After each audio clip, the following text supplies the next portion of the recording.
New York don't feel left out. It turns out that New Jersey may not be the only state with a bully in the governor's mansion. New reporting shows just how far Andrew Cuomo went to sticking to Bill de Blasio, and the list is a lot longer than just the mayor of New York City.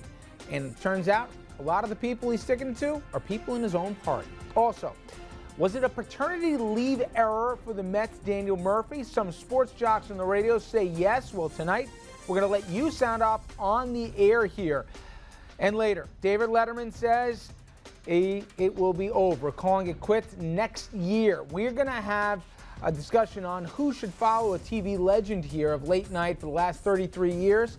And who do you think would be the right person to replace the guy on our screen at the Ed Sullivan Theater? All right, good evening. Welcome to RFL. I'm Richard French. Thanks a lot for joining us this Thursday evening, April 3rd. Now, we're going to get to those stories. And like I said, your reaction coming up on that whole paternity issue has opened up fascinating debates, I think, about where, as it relates to a father, responsibilities should come first, second, and third. And again here, it's not just a sports issue. This goes beyond that. We're going to get into all that coming up in a little bit here. Here's our question.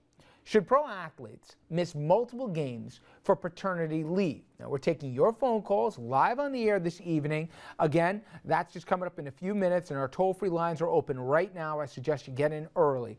38766-2428. Let me repeat that one more time. 888-766-2428. And as always, you can make your opinion heard online as well. Send us a tweet or also just go to our Facebook account. And again, make that opinion of yours known, and we'll put it right on the air. All right, well, let's start here with politics, and specifically in Albany. New York Governor Andrew Cuomo. This is not a secret I'm about to say here, that he is adept at political hardball, but some new reporting has some asking if perhaps the governor is playing a little too rough and leaving his political allies, if you want to call them that, behind in the process. I'll give you a few examples. Charter schools. Times Today reports on Cuomo's push for charters, an issue that he appeared to have little or no interest in until New York City Mayor Bill de Blasio, a fellow Democrat, took action against 3 charters using public school space. At that point, not only did the governor find religion, if you will, on the issue, the Times says Cuomo actually reached out to charter school supporters and instructed them, under the leadership of the Success Academy's Eva Moskowitz, to actually organize that rally that we saw in Albany, complete with kids, etc., in early March. They did just that, and as I said, thousands of supporters came along in the process, a move many say turned the tide in the governor's favor on that issue. Now, it's a fight that ended, as we know, with new funding and protections for charter schools that we saw in this week's state budget. Now, the charter fight, controls of city schools, universal pre-K, which was funded by the state without a top-end city tax hike, also something that Mayor de Blasio really wanted. Even the battle over rental vouchers for the homeless, but cutting all state funding for it, all seen as deliberate Cuomo swipes at Bill de Blasio, all described as, quote-unquote, a knife in the side. By the Times political reporter Michael Powell went on to say the governor does this to everyone. You want to know who's in the list here? Well, you can start with our good friend of this show, State Controller Tom DiNapoli. I laugh because DiNapoli, not exactly a Cuomo buddy, this week became the only statewide official whose re-election will now be governed by new public campaign finance rules.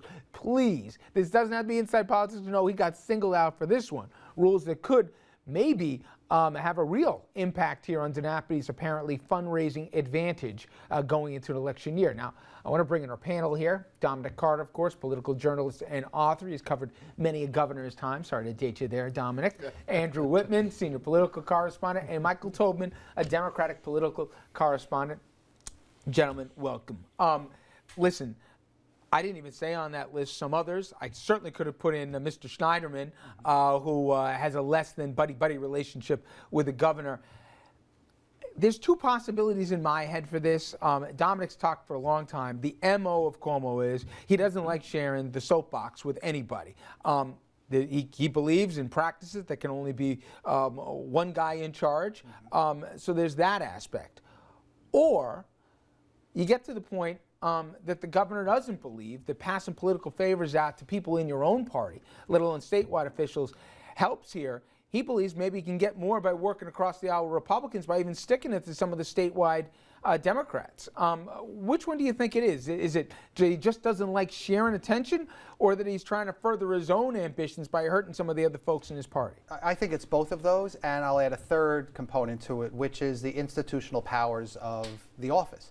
Every governor also wants to be attorney general and state comptroller. They don't want independently elected people criticizing their budgets, and they don't want to have to share law enforcement capacity, especially when this governor was previously the attorney general. So I think it's the powers of the office. It happens to be this governor's personality is such that he likes playing hardball politics. His attitude is, why bother doing it unless you're going to do it in a very muscular way?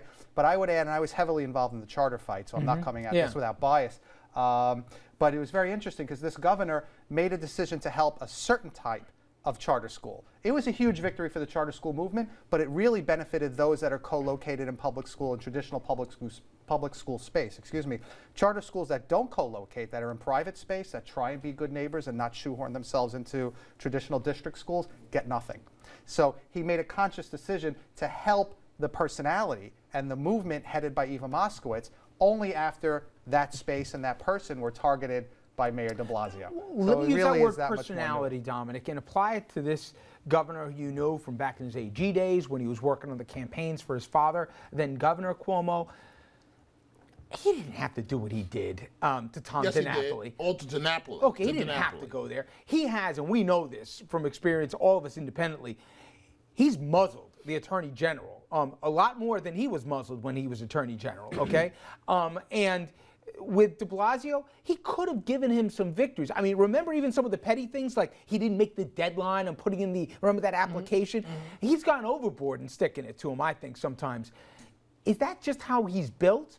Or does he do a calculation and say, doesn't matter if I dislike the guy here, I got to crush these guys so they don't get any ideas here or get confused as to who's in charge? Remember, Richard, and this will make it a little easier to understand this governor, Bill de Blasio is elected mayor. The national press is giving de Blasio a platform. Is this the new star out of New York? You mentioned institutional powers. You are correct. The governor had to slap, literally, Bill de Blasio around and show him who is the top dog in New York. And he was going to find an issue. It could have been charter schools. It could have been anything else. Mayors and governors of New York historically don't have the best of relationships. It comes down to who's the bigger personality. De Blasio now knows who's the bigger personality in New York politics. If he does take on this governor, he will make sure that he's ready and prepared, which he was not the first time. Just this morning, I bumped into John LaCicero, who was deputy mayor and the political guy in the Koch administration at a diner in Brooklyn Heights. It's always at a diner. Yeah. He's always in the diner Thursday morning. And we were talking about this, and he said Ed Koch, Hugh Carey, Ed Koch, Mario Cuomo. He said the numbers are just bigger now, right? What did he take from the Attorney General? $400 million. $400 million is almost $500 million. He took $30 million from the MTA.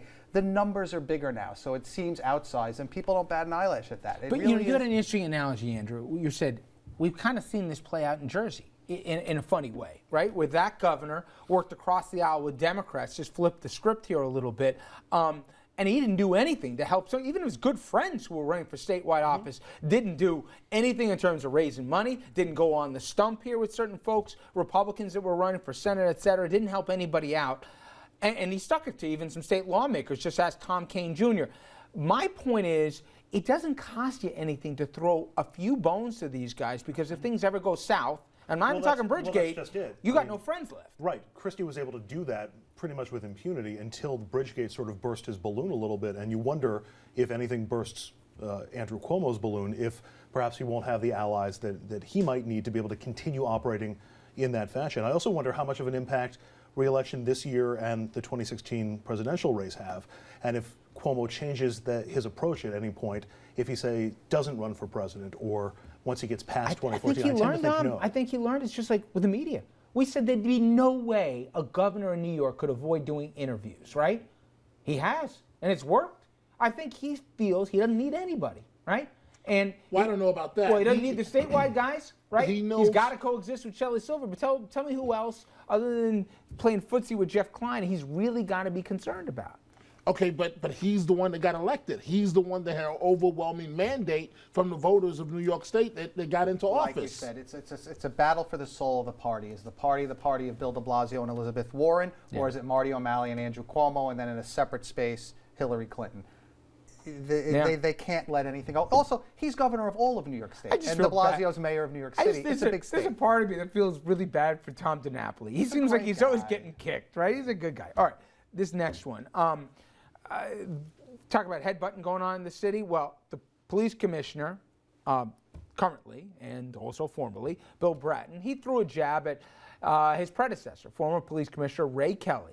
And the mayor seems to be getting into the middle of this. Bratton said Kelly left him with a department that was suffering from what he said, terrible morale. After throwing the punch, he tried to soften it a little bit and smooth things over, but de Blasio chimed in saying the department's controversial stop and frisk policy didn't work and that it only created strife between police officers in the community, making their job more difficult. Didn't have to go there, Dom, but he did. Is it that these two guys, just like mayors and governors, former and current police commissioners, can't play well, or was this about something more? It's almost like two toddlers and a playpen, and there's only one toy. And I know what I'm talking about because I know from talking to both of these men firsthand personally and how much they despise the other. This goes back, there can only be one top cop, just like there can only be one mayor. This goes back to who was going to get the job as commissioner of the NYPD first. So it went to Kelly under Mayor Dinkins. Bratton never got over that. He was sitting in the wings watching out of Boston. His thing was, I'm the star, not that Kelly guy that came through the department. So then Rudy gets elected, and here comes Bill Bratton. Then Bratton loves the media too much. Notice he has a different tone this time. Yeah. He's not doing every interview that comes his way. Then Bratton comes along under Rudy, and then Kelly's on the outside. So they're going back and forth, and they don't really like each other at all. The morale problem I'm hearing about from friends in politics in the city and in the department is not the morale of the friction caused by stop and frisk, and that's very real. But on the street, rank and file cops are worried that if there is an incident, if there is, God forbid, a shooting or something like that, that the commissioner has their back, and they're not convinced of that right now given the political climate. It's so swinging the other way from where it was under Giuliani and Bloomberg that, right or wrong, until the facts are determined, is the commissioner and the brass in City Hall going to throw them under the bus? So and the that's premise the that worry. Bratton said that he had inherited this, Right. People closer are saying no, it's flipped since the election. They Right. think de Blasio will go out of his way to throw the cops under the bus. There's a worry. They don't think it's going to happen, but there is that concern that really hasn't existed in the NYPD for 15, 20 years. Yeah. Yeah, and I remember in the Dinkins years, there was that worry too, if you go back to there. And remember Giuliani, his whole thing was benefit of the doubt goes to the police officer. So. A department now that is overwhelmingly non-white. So. Okay, coming up next on RFL here, this one we want your take on too. Mets Daniel Murphy, he missed not only opening day, but he missed the second game as well. And sorry, Mets fans, they lost both of those, and again today. Anyway, he missed games here, but the reason why wasn't because he was on the DL, but he wanted to spend quality time with his wife and newborn child. And there was some backlash of folks who said, what's going on here? 2 games, 1 too many, and sports is different than the real world. We want to get your take on this, and our toll-free lines are open right now. Should pro athletes, should they miss multiple games for paternity leave here? What's your take? This is a generational issue. This is an issue about gender. This is an issue about pro athletes versus regular people. A bunch of different ways to get into this. 3-8-766-2428. We'll get to your calls and your reaction online as well right after this.